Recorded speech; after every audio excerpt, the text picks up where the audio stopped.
guys don't understand. I'm going for a reasonable centrism in my Islamophobic campaign attacks. Where on the one hand, I'm claiming falsely that Zohran Mamdani is saying all the Jews, but on the other hand, I won't commit to saying he's anti-Semitic. Early voting is surging in the most closely watched race in America. Nearly 500,000 ballots have already been cast in New York City's mayoral election. It is a record-breaking number. On the campaign trail, Zohran Mamdani, the Democratic Socialist and frontrunner, doing Tai Chi at a senior center in Manhattan. His primary opponent, New York's former Democratic Governor Andrew Cuomo, campaigning in a Republican stronghold in South Brooklyn. And out front now is Andrew Cuomo, independent candidate for mayor of New York. Governor, nice to see you tonight. So you have been out there campaigning hard. The polling, every major polling, is showing Mamdani with a double-digit lead over you. Why do you think it is that New Yorkers are consistently choosing him? Well, I think the race is just starting to take shape, right? Tuesday is the big day, and I think New Yorkers tend to focus late. Also, he is the Democratic candidate. He won the Democratic primary, so there's a knee-jerk to go with the Democrat. Interestingly, he's a Democratic Socialist. I'm actually a Democrat. So that also has to play out. And the turnout, as you mentioned, is extraordinary. And I think that's the most telling thing. New Yorkers are concerned. You have this Democratic Socialist. What does it mean to have New York being run by a person who favors socialist economic policies? Public safety is a very big issue. I want to add police. He has been very anti-NYPD. And then you have the highest rate of anti-Semitism incidents in New York City, in the country, which is really shocking. So there's a lot that is animating the people of New York, as it should. Animating them, getting people out to vote. We don't yet know. Right? Sort of to your point, we don't yet know how they vote. We'll find out on Tuesday when the results are in. You were campaigning today in South Brooklyn with a Republican city councilwoman who just endorsed you. And I just want to play something that she said about your opponent, especially as you talk about the very real rise in anti-Semitism in this city specifically. So that moment in your response, here it is. Aside from the fact that he's a communist, an anti-Semite, he has no idea what he's doing. Do you believe, as the council member said, that Mamdani is an anti-Semite and communist? I don't think the council member said that. Why is it that you can just say and do whatever you want as long as you are the right flank candidate in any election in the United States of America? Like, what is happening on this planet? Like, what's happening in America? You could just be like, I'm right wing. I am more to the right of whoever I'm running against. So you could just do whatever you want in that situation. Because remember, this person lost the Democratic primary and basically stayed in the race because of billionaires begging him to stay in the race because they saw that he would be the only person who could potentially be Zohran Mamdani. They dumped hundreds of millions of dollars at this point into the race to attack Zohran Mamdani. Now he's getting now on the one hand, he's running around saying like, I'm the only real Democrat here, even though the guy who won the Democratic primary is running on the Democratic ticket. I'm the real Democrat. Also, here are all the Republicans who are supporting me. And also simultaneously, he's just like, he just keeps shit smearing every day. Like, that's ridiculous. There were media reporters in the room. They heard the council member say that. And then they ask him and he goes, I don't think the council member said that. It's like, brother, you're right next to her. Are your ears covered in wax? What the do you mean? So, Governor, now that you were able to hear clearly that she did in fact say that, do you agree with her that Zohran Mamdani is anti-Semitic and a communist? Yeah, I didn't hear her referring to him as an anti-Semite. I thought she was referring to him as fostering anti-Semitic sentiment. Mm-hmm. He has said some highly inflammatory things on the campaign trail. And he is a... Brother, give it up. Just say he's anti-Semitic. Just say he's anti-Semitic. Why are you still playing this song and dance? I don't even understand it. Like, what? That's a bridge too far? You said he would cheer on 9/11. Like, at this point, just say yes. Yes, you think Zohran Mamdani is anti-Semitic. Like, even his shit smearing campaign, when he's in front of a CNN anchor is still means tested. Like he has to take this wishy-washy, mealy-mouthed centrist line. We know how you feel, dog. Like, what do you mean? I'm not saying he's anti-Semitic. I'm simply saying he's done a lot that you could say maybe is fostering anti-Semitic value. Just say he's an anti-Semite, bro. You've been smearing him as a terrorist every dang day. Might as well also say he's an anti-Semite. It's so funny. I just don't get it. I mean, I know I've experienced this nonstop for the past 2 years with people being like, Hasan is a dangerous terrorist. And then when asked, they'll be like, oh, well, I wouldn't say, I think maybe he's just like simply looking, he's overlooking the anti-Semitism that's brewing or anything or some shit like that. And it's like, bro, you just said I was an anti-Semitic terrorist yesterday. What do you mean? I'm just simply fostering an environment where anti-Semitism can manifest. Like you already took the maximalist line. It's so dumb. Offended the Jewish community. There is no doubt about that. He refuses to denounce globalize the Intifada, which basically means kill Jewish people. He's refused to denounce a fellow named Hassan Piker, who was a friend of his, who said, America deserved 9/11. America deserved 9/11. In New York, every New Yorker was traumatized by 9/11. So these are highly inflammatory and divisive comments. And he had. Come on, a little bit of pushback. Like he has quite literally said he does not agree with both of these statements. Okay, the 9/11 one and the Intifada one. To be fair, he shouldn't have even done the globalize the Intifada. I condemn it or anything like that. He shouldn't have done that. Regardless, where is the anchor? Just be like, well, that's not true. He actually did that to your face. He's made them and he's stuck by them. He refuses to recognize the right of Israel to exist as a Jewish state. So he has been very outspoken. Let's see what the comments are saying. This man sent over 10,000 seniors to the desk while their family members could not even visit them. I don't know how he can show his face in public. I thought this election was about New York, not about Israel. I'm just confused. So Zohran is running for mayor of New York City and Andrew is running for mayor of Tel Aviv. This dude literally has no policy. His whole agenda is Mamdani is this and that. He has nothing. Cuomo's embarrassing himself. He's failing with hopefully coming dead last in the race. Nobody wants Andrew Cuomo in New York City. Andrew feels he's entitled to be mayor. Go away and never come back. Jews voted for Zohran over Cuomo in the Democratic primary, by the way. I can't help but notice the dynamic that exists in this race is not dissimilar to one that I'm very used to, which is like, on the one hand, you guys who are just like spending every waking moment disparaging you. And then on the other hand, you're just trying to continue pushing on and talk about the things that you care about and try to hopefully get as many people on board that the situation is untenable, unmanageable, unstable. And we have to wake up, we have to lock in, and we have to organize to try and fix some of these problems. It's very interesting. One side has realized that they have no shot at winning, so they will try to disparage the side that is going to win to the best of their ability all the way until the very last moment. I don't think Andrew Cuomo thinks he's going to win this race. I think Andrew Cuomo is doing everything he can to soothe the interests of the billionaires, $100 million, by basically being a parasitic force all the way until the very last moment of this race. That's it. Because if he wanted to win, he would probably, at some point, start talking about what he's going to do for New Yorkers. Except, if you were to take his word, the only thing he wants to do for New Yorkers is basically Zohran Mamdani at Times Square. That's it.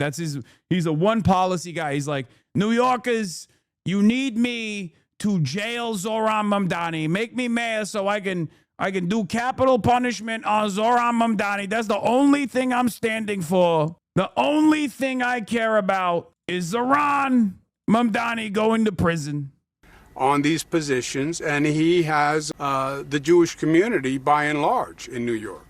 So then just to put a point in the question, though, do you believe that he is, as the Congresswoman said, her exact words, an anti-Semite? Do you agree with her? Yeah, she was a councilwoman. And look, I don't have the power to look into somebody's soul. I don't know if somebody's a Why is he so afraid of just saying Zohran Mamdani is anti-Semitic when that's his entire campaign? What is going on? This just doesn't make any logical sense. Because on the one hand, he just keeps saying that over and over again. On the other hand, he's like, well, I don't know. What is this take? Is he a terrorist who would cheer on another 9/11 and a real ever-present danger to New Yorkers who are of Jewish descent, Jewish background? Or is he not? Are these guys also just simply, are establishment Democrat picks, like the center-right Democrats, incapable of standing on any position, no matter how much they champion it? Are they only capable of running against candidacies? Just a purely reactionary movement at this point, it seems. Like, this is no different than Kamala Harris being like, you have to vote for me because Donald Trump is bad. Like, just talk about what you're going to do for the people. And don't just talk about what you're going to do for the people that are small business owners. Okay? Don't do this whole, like, $50,000 in tax cuts for small business owners. Like, talk about what you're going to do for the broadest population, for the largest number of Americans, okay? Not even remotely invested in this at all, fundamentally misunderstanding the purpose of democracy, the purpose of the democratic process. It's just so ridiculous. Somebody's a bigot, somebody's anti-Semitic. I know what he has said is highly inflammatory and offensive to the Jewish community. There is no doubt about that. When you say you won't denounce all the Jews, that's inflammatory. Wait, if you think Zohran Mamdani is running around saying all the Jews, then he is anti-Semitic, right? You can't be in this world where you think Zohran Mamdani is running around saying that, which he never said, by the way. Like, if you're going to slander the man, go all the way. I don't understand it. What is this? You guys don't understand. I'm going for a reasonable centrism in my Islamophobic campaign attacks, where on the one hand, I'm claiming falsely that Zohran Mamdani is saying all the Jews, but on the other hand, I won't commit to saying he's anti-Semitic. This doesn't even make sense. Like, all people think, ironically enough, all people think their entire or this media hit is going to be, you make no sense and you're fucking pro-Israel at a time when, you know, the majority is not. The majority is very openly anti-Israel. And also, why the fuck do you keep talking about Israel? Why the fuck do you keep attacking Zohran Mamdani over Israel? Like, Zohran Mamdani is a 34-year-old Muslim socialist. He's an anti-Zionist as well. But you could have hit him on the policies. Even then, it would have probably been a lost cause, because none of the things that he is advocating for are impossible to do. They're objectively popular. So you would still be running around talking about how, oh, we can't do these policies that have been done before in New York history. That would still be a bad campaign. But he'd probably do better than this. You were campaigning in Harlem yesterday, and you painted a very bleak picture of what you believe New York City would be with Mamdani as mayor. Here's some of that. This is about the future of the city of New York. I do not believe the city of New York has a future if Zohran Mamdani is elected mayor. New York, as you well know, is a very resilient city. It certainly had a future after the horrific 9/11 terror attacks. It had a future after COVID. More than 47,000 people died during the pandemic. Why do you believe specifically that the city itself won't have a future if Mamdani is in fact mayor? Two reasons. It's interesting because, like, this is contentious. This is a somewhat contentious interview, but this is a target-rich environment for for adversarial journalism. Like, it's virtually impossible for any competent CNN anchor to conduct an interview with Andrew Cuomo at this point that doesn't actually try to address some of these inconsistencies. Okay. Whereas with Zohran Mamdani, he's run a fairly stainless campaign, right? Not a lot of blemishes there. All of the manufactured outrage points are just mostly ineffective. He's neutralized some of the arguments, and others you don't even need to talk about, right? And even then, adjust this to the Anderson Cooper interview. Anderson Cooper was trying to dagger him on everything. He was like, "Oh, well, in 2013, you said the NYPD was being trained by the IDF. What did you mean by that? Don't you think it's like anti-Semitic to say such a thing?" Like, no, it's not. It's just the truth. It's the truth. The IDF does train at the NYPD and also every other local police department. It's just the truth. Meanwhile, this guy's like, Zohran is an anti-Semite terrorist. He's going to cheer on 9/11. He's devastating. He's so divisive. He's so divisive by being Islam, by being Mohammedan. And they're barely scratching the surface of his inconsistencies and his ridiculous lines of attack. Number one, the Mamdani is hostile to public safety, hostile to the NYPD. He said the NYPD, his words, are racist, wicked, corrupt, anti-queer, a threat to public safety. He has supported defunding, disarming, and disbanding the police. The public safety is job one in New York City and many cities. If people feel unsafe, that's very bad for the city. Number two, he's anti-corporate, anti-business, anti-wealth. One of the problems we're having in New York City now is our taxes are very, very high and people are leaving. As you mentioned, post-COVID, remote work, move to a place that has a lower tax rate because you can after COVID with remote work. So if you are anti-public safety and you are anti-corporation and anti-business and hostile to the economy in New York City, you're going to see more people leave. You are seeing it now, right? He will accelerate the number of people and companies leaving. Former Governor Andrew Cuomo, you say the race is just getting started, gaining momentum. We'll be watching the results on Tuesday. Appreciate your time tonight. Thank you. Great. Thanks. Thanks for having me. Out front now, Harry Enton, to tell me, all of us, something I don't know. Oh, look at that laugh, Harry. Okay, so Harry, when we're looking at races, you've got New York, you've got New Jersey, you've got Virginia, so much attention being played to these three races. What is happening? How much of this really, those races, is actually a test of Donald Trump? How much is it actually about the races themselves and what's happening in those areas? Yeah, I mean, look, if they're a test of Donald Trump, then Donald Trump can't be too happy with what we're seeing in the data right now. I mean, you talk about New Jersey. What do we see there? I know Republicans want to think that Jack Ciattarelli is closing the gap, but in all honesty, what we see there is that the Democratic candidate, Mikey Sherrill, has a clear advantage, about 6 points. That's the closest of the three races that we're talking about. Virginia, you see Abigail Spanberger way up there by double digits, up by 10 points. And then, of course, you were just interviewing Andrew Cuomo, but you see that Zohran Mamdani, the Democratic nominee, is ahead there by 16 points. At this point in time, and granted, Election Day, we'll see what happens, but at this point in time, to me, it seems like the Democrats are most likely going to sweep all three of those races, and that's in part because of Donald Trump, but it's also in part because, especially in a place like Virginia, they have a much better liked candidate than the Republican candidate.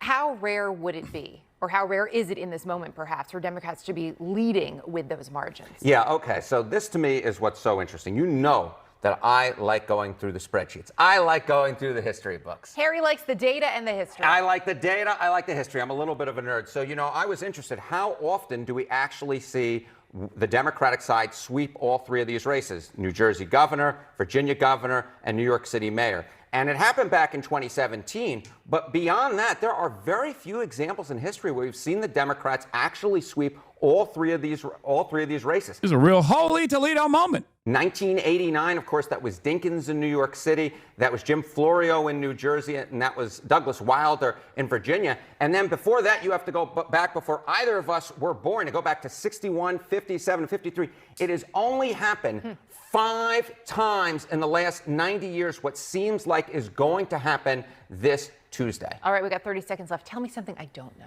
Okay, I will tell you something that you don't know, Erica Hill, beyond the fact that it is Halloween and I dressed as a dumpster fire this morning on national television. I saw it. It was a good look. It was a good look. Yeah. And that is the 5 times that I mentioned that the Democrats swept all three of those races. Each and every single time the following year, they won a majority in the U.S. House of Representatives. So if Democrats sweep on Tuesday, it, in my opinion, is a very good sign. Looking forward to data and history Communism has killed more people than Nazi Germany. Yeah? Say it. Say it with your chest. Say the Nazis are better than the communists. Yeah, come on. We know you want to say it. It's so funny because the Nazis killed innocent people, okay? And a big part of the number that people falsely represent as deaths due to communism were the communists killing Nazis. Oh, why can't you say, hold on, why are you saying everyone is better than communists? Why won't you just say you like Nazis? Why are you such a pussy? Just say it out loud. Say it out loud. If you go in Russia and say, yay, communists, you get beaten up. I don't think that's the case. I don't think that's the case at all. 2026. Not that it would matter. Why would that be? Why would that be my consideration at all? Yeah, if I went to Russia and said the invasion of Ukraine was unjustifiable, I'd probably get my ass beat and probably get thrown to the prison. That doesn't mean it's the correct sentiment to express. Even though you're wrong about if you say yay communism in Russia, you get your ass beat. I don't think that would be the case at all. But I don't really place a lot of emphasis on what is allowed, what you're allowed to say in Russia, in modern day Russia, and what you're not allowed to say. Russian here, it's 100% true. To be honest, you'll get your ass beaten in almost any situation. Yeah. I literally don't know anyone who likes Nazis more than communism, but I'm totally going to use that line, fire.